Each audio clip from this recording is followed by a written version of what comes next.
Soyons saints, en partenariat avec Magnificat. Nous souhaitons une bonne fête aux Colette, Colline, Nicole et Cyriaque. Sainte Colette est née en 1381 en Corbie, en Picardie. Ses parents, d'un âge avancé, ne parviennent pas à avoir d'enfants et prient pour cela Saint Nicolas. Lorsqu'ils accueillent cette petite fille dans leur foyer, ils lui donnent le nom du saint. La petite Nicole est ensuite surnommée affectueusement Colette. C'est une enfant très pieuse qui, devenue orpheline à 18 ans, se tourne vers la vie religieuse. Elle entre alors chez les Clarisses de Corbie, attirée par l'idéal de saint François et sainte Claire d'Assise. Mais elle ne trouve pas la rigueur qu'elle attendait dans ce couvent.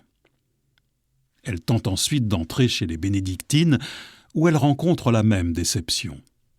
Alors elle part vivre en recluse dans un ermitage, où elle reçoit des visions de saint François, l'exhortant à ramener ses couvents à la règle originelle. En pleine époque du schisme pontifical, Colette, alors âgée de 25 ans, décide de rencontrer le pape Benoît XIII. Bien qu'étant un antipape, il a un sens spirituel réel et profond.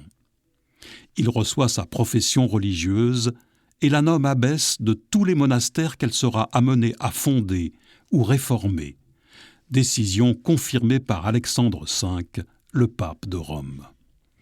L'énergique Colette part alors en Franche-Comté et fonde son premier monastère à Besançon, puis 17 autres en Savoie, en Artois, en Allemagne et en Belgique.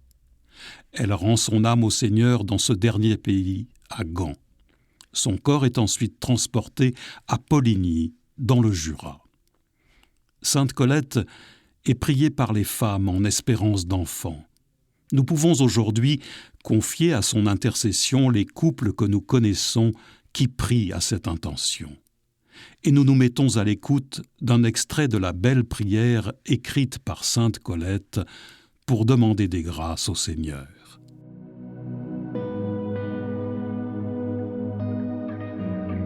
Ô bon Jésus, ne m'abandonnez pas et ne punissez pas mes péchés comme ils le méritent, mais exaucez ma très humble prière et accordez-moi ce que je vous demande par l'intercession de la très sainte Vierge et pour la gloire de votre nom.